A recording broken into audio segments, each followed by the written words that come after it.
को बता दें कि नेपाल में बोटेकोशी नदी का रौद्र रूप देखने को मिला है। तो बता दें आपको कि नेपाल बाढ़ से यूपी में भी खतरा बढ़ चुका है। महाराजगंज, कुशीनगर में अलर्ट जारी है। फिलहाल गंडक, नारायणी नदी का जलस्तर में काफी ज्यादा इजाफा हो गया है। सीएम योगी ने प्रशासन को अलर्ट पर साफ तौर पर किया है। जरूरी तैयारी सुनिश्चित करने के निर्देश दिए गए। सीएम योगी ने की सभी के सकुशल होने की कामना। तो बड़ी और महत्वपूर्ण खबर नेपाल के रसुवा जिले से है, जहां पर नदी में आई अचानक बाढ़ ने भारी तबाही मचा दी है और अब इस बाढ़ का असर बिहार तक पहुंचने की आशंका ने प्रशासन की चिंताओं को ज्यादा बढ़ा दिया है, क्योंकि एक तरफ उत्तर प्रदेश में भी इसका असर है और दूसरी तरफ बिहार में भी यह असर देखने को मिल सकता है। तो नेपाल चीन सीमा के पास आपको बता दें कि नदी का जलस्तर अचानक बढ़ने से रसुवा जिले के कई इलाकों में बाढ़ की स्थिति पैदा हो गई। कई ऐसे इलाके हैं जो बुरी तरीके से प्रभावित हुए हैं। बाढ़ की तेज धारा में सड़कें, पुल और कई सरकारी इमारतें क्षतिग्रस्त हो गई हैं। सीमा क्षेत्र में तैनात सुरक्षा कर्मचारियों और सरकारी कर्मचारियों से भी संपर्क फिलहाल टूट गया है। सबसे ज्यादा चिंता नेपाल पुलिस और सशस्त्र पुलिस बल के जवानों को लेकर है। ताजा जानकारी के मुताबिक दर्जनों सुरक्षाकर्मी अब भी संपर्क से बाहर हैं। रसुवा कस्टम्स कार्यालय के कर्मचारियों के भी लापता होने की जानकारी है। नेपाली सेना, नेपाल पुलिस और सशस्त्र पुलिस बल ने प्रभावित इलाकों में राहत और बचाव अभियान शुरू कर दिया है। हेलीकॉप्टरों की मदद से लोगों को सुरक्षित निकालने की कोशिश हो रही है। नदी में आई बाढ़ ने नेपाल और चीन के बीच संपर्क को भी प्रभावित किया है। सीएम योगी का आप ट्वीट देख पा रहे हैं, जहां पर सीएम योगी ने सभी के सकुशल होने की प्रार्थना भी की है। तो बता दें कि रसुवा गढ़ी सीमा की ओर जाने वाली सड़क को कई जगह नुकसान पहुंचा। कई पुल बह गए, जिससे राहत और बचाव अभियान में भी काफी मुश्किलें आ रही हैं। जल विद्युत परियोजनाओं और ट्रांसमिशन ढांचे को भी नुकसान पहुंचने की जानकारी सामने आई है। अब इस पूरी स्थिति में अब बिहार में सबसे ज्यादा चिंता बढ़ चुकी है और बता दें कि नेपाल में आई अचानक बाढ़ के बाद बिहार के सीमावर्ती और गंडक नदी से जुड़े जिलों में प्रशासन का अलर्ट साफ तौर पर देखने को मिला। पश्चिमी चंपारण, पूर्वी चंपारण, गोपालगंज, मुजफ्फरपुर, वैशाली, सीतामढ़ी और शिवहर समेत कई जिलों में विशेष सतर्कता बरती जा रही है।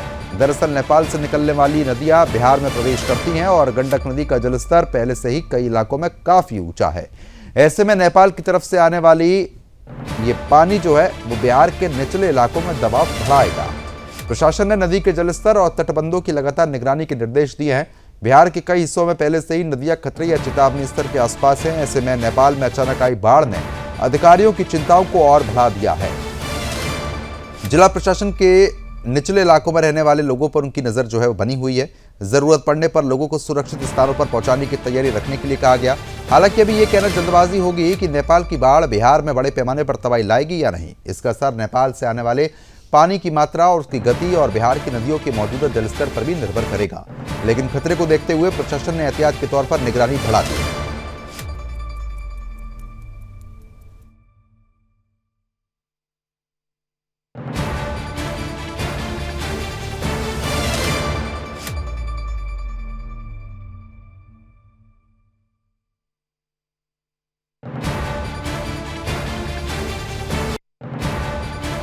आपको दिखा देते हैं, तस्वीरें देखिए आ चुकी हैं। तस्वीरें देख के साफ तौर पर आप अंदाजा लगा सकते हैं कि किस कदर तबाही जो है वो साफ तौर पर मस्ती हुई यहाँ पर नजर आ रही है। इन तस्वीरों को देखिए आप। पहली तस्वीर में आप देख सकते हैं कि पानी का बहाव कितना ज्यादा है, जो साफ तौर पर इतना ऊंचा उठता हुआ पानी देखा जा सकता है। दूसरी तस्वीर और तीसरी तस्वीर में भी वही दिख रहा है। अब आप देख सकते हैं, पहली तस्वीर आप देखिए, पानी तेजी के साथ आया है कि मिट्टी हवा में उड़ गई है। दूसरी तस्वीर ये देखिए, पुल पूरी तरीके से बह चुका है। ये पुल आवाजाही के लिए प्रमुख मार्ग हुआ करता था, लेकिन पुल चंद सेकंडों में बह गया। उसके बाद ये तस्वीर आप देख सकते हैं, जहां पर पानी तेजी के साथ आया कि मिट्टी का गुबार साफ तौर पर आसमान पर उड़ता हुआ देखा जा सकता है। तस्वीर आप देखिए, पानी का बहाव इतना तेज है कि जो भी पानी के सामने आ रहा है वो पूरी तरीके से बहता हुआ आगे निकल जा रहा है। जहां भी आपको बता दें कि पानी के सामने जो भी चीज आ रही है, चाहे वो इमारत हो, गाड़ी हो, कुछ भी हो, वो पूरी तरीके से तबाह होती हुई नजर आ रही है, क्योंकि ये बाढ़ अचानक से आई और पानी इतना ज्यादा था कि संभलने का मौका तक नहीं मिला है।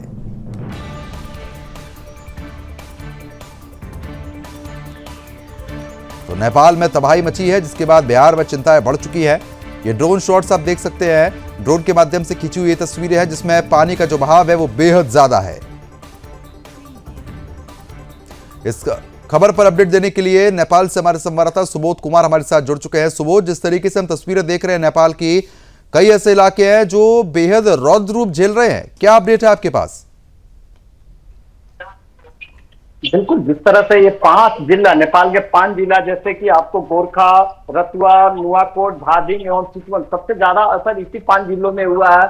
आपको बता दें कि सुबह में जो तिब्बत होके रतुआ, जो भोटे में जो बड़ा तूफान आया, ये नेपाल के इतिहास में सबसे बड़ा आपदा बताया जा सकता है। इस तरह से आपको बता दें कि अभी हजारों लोग बेघर हो चुके हैं, सैकड़ों लोग लापता है, जिसमें अभी तक 20 से 22 पुलिसकर्मी जो है वो भी लापता बताए जा रहे हैं। अब रही बात तो वहां पे रेस्क्यू की, तो 17 हेलीकॉप्टर नेपाल सरकार के द्वारा लगाई गई है, जिसमें संध्या से पहले रेस्क्यू किया जाए, उनकी बस वही फोकस है कि उसमें ज्यादा से ज्यादा रेस्क्यू किया जाए। जो फंसे बच्चे हैं या जो बाढ़ के घर में, घर के ऊपर भी छत पे अभी लोग हैं, उनको भी सेना के द्वारा निकाला जा रहा है। अब सबसे बड़ी बात की, ये जो नेपाल से जो आपदा की पानी, जो तिब्बत वाली पानी है, वो बिहार में अब प्रवेश कर चुकी है। बिहार सहित गोरखपुर साइड में, यूपी साइड में भी प्रवेश कर चुकी है। आपको ये भी बता दें कि अब यहाँ पे जो पूर्वी चंपारण, पश्चिमी चंपारण के जिला प्रशासन के द्वारा भी हाई अलर्ट घोषित कर दिया गया है, और यहाँ एनडीआरएफ की टीम भी सीमाई क्षेत्र में निगरानी कर रहे हैं। और नेपाल के द्वारा अभी जो भयावह स्थिति है उसको देखते हुए वहां नेपाल सरकार जो है हाई अलर्ट मोड पे है। थोड़ी देर पहले की बात बता दें कि चीन के द्वारा एक विज्ञप्ति जारी किया गया है कि ये फ्लैश फ्लूड है, और ये फ्लैश फ्लूड फिर दोबारा आ सकता है। अभी पूरा खुला नहीं है वो ताल, इसके चलते नेपाल को और भी बाढ़ का खतरा बताया जा रहा है। जी बिल्कुल, लेकिन जिस तरीके से जानकारी है कि कई हमारे सेना के जो जवान हैं वो भी लापता हो गया, उनके बारे में क्या अपडेट मिल पा रही है?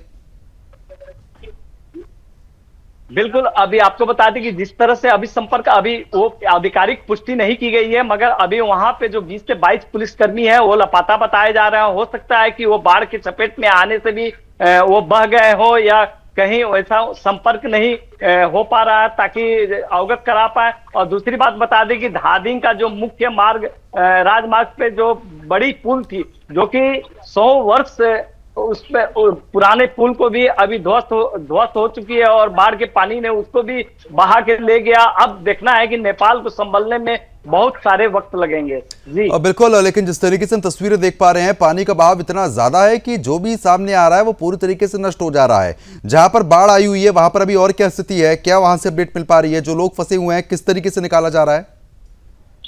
त्रिशूली की बात करें तो त्रिशूली में शहर का शहर ही समाप्त हो चुकी है। धादिङ का भी वही हाल है, चितवन का भी वही हाल है। अब वहां पे जो सेना के द्वारा हेलीकॉप्टर से रेस्क्यू किया जा रहा है। अब सड़क, राजमार्ग, जो पुल जहां ध्वस्त हो चुके हैं, वहां पे अधिक करके सेना जो है हेलीकॉप्टर के द्वारा रेस्क्यू कर रहे हैं, और अन्य जो भी है रस्सी से वो जैसे भी बच्चे को हो वैसे निकाला जा रहा है। जो भी वहां पे अपील किया जा रहा है कि जो भी लोग हैं वो पहाड़ी ऊंची जगह पे जाके अभी रहे, और वहां खाने और पीने की व्यवस्था भी नेपाल सरकार के द्वारा पर्याप्त मात्रा में की गई है। आपको ये भी बता दें कि वहां विज्ञप्ति निकालकर भारत और चाइना से भी सहयोग की नेपाल सरकार के द्वारा अपील की गई है। जी बिल्कुल, लेकिन मौसम विभाग लगातार कह रहा है कि अभी कुछ दिन और इसी तरीके से जो मौसम है वो भी खराब रहेगा। दूसरी तरफ बाढ़ आई हुई है, हम तस्वीरों में जो देख के समझ पा रहे हैं कि स्थिति बेहद खराब हो चुकी है। ऐसे में जो निचले इलाके हैं और जो नदियों का जलस्तर बढ़ गया है, वहां पर एहतियात के तौर पर कुछ अलग से प्रबंध हुए हैं? जी प्रद्युमन, आपको बता दें कि नेपाल में बारिश तो आए दिन थोड़ी हल्की पल्की होते रहती है, और ये बेमौसम में इतनी बड़ी तबाही, जो तिब्बत से जो नदियां एकाएक जो पानी छोड़ा गया है, उस पानी के लेके ये जल प्रलय हुआ है। नेपाल के इतिहास में इतना बड़ा जो प्रलय होना, ये एकदम अपने आप में बहुत दुखद बताई जा रही है। और ये पानी जो है तिब्बत के सीमा से छोड़ी गई है। कहीं ना कहीं इसमें हम ये भी इनकार नहीं कर सकते कि चाइना का चाल नहीं हो सकता है, चाइना का भी जल प्रलय कराने में चाल भी हो सकता है, ऐसा अंदेशा लगाया जा रहा है। जी नेपाल सरकार भारत सरकार से लगातार मदद मांग रही है, और इसको लेकर कोई अपडेट है? अभी क्या मदद पहुंचाई जा रही है? बिल्कुल, अभी जिस तरह से अभी तो कोई भारत के द्वारा इस तरह की कोई टिप्पणी नहीं की गई है, ना ही वहां पे कोई अपना बचाव और सहयोग, मगर उम्मीद जताई जा रही है कि भारत से सबसे पहले नेपाल में सहयोग और वहां जो भी टीम है वहां जो बहुत जल्द ही पहुंचेगी, इसका अनुमान लगाया जा रहा है। चलो ठीक है, बहुत बहुत शुक्रिया आपका तमाम जानकारी हमारे साथ साझा करने के लिए। खबर पर आप नजर बनाए रखिएगा, आगे भी लगातार हम लोग आपसे अपडेट लेंगे। तो फिलहाल जिस तरीके से हम आपको तस्वीरें आप एक बार फिर से दिखा रहे हैं, तस्वीरें आप देख के समझ सकते हैं कि कितना ज्यादा भीषण वो पल रहा होगा जब इस तरीके से बरसात जो है वो और बाढ़ के साथ जब आई, तो जो भी सामने आया वो पल भर में पूरी तरीके से नष्ट हो गया। पानी बहुत तेज बहाव के साथ आ रहा है, जिससे ये समझ में आ रहा है कि अचानक से जो पानी छोड़ा गया उसकी वजह से स्थिति ऐसी बन गई कि पल भर में ही सब कुछ नष्ट यहां पर हो गया। और आपको बता दें कि पुल जो आप तस्वीरों में भी देख सकते हैं वो मात्र कुछ सेकंडों में पूरी तरीके से टूट गया। इससे आप रौद्र रूप पानी का देख के समझ सकते हैं। अभी तस्वीर आप देखिए दूसरे नंबर की।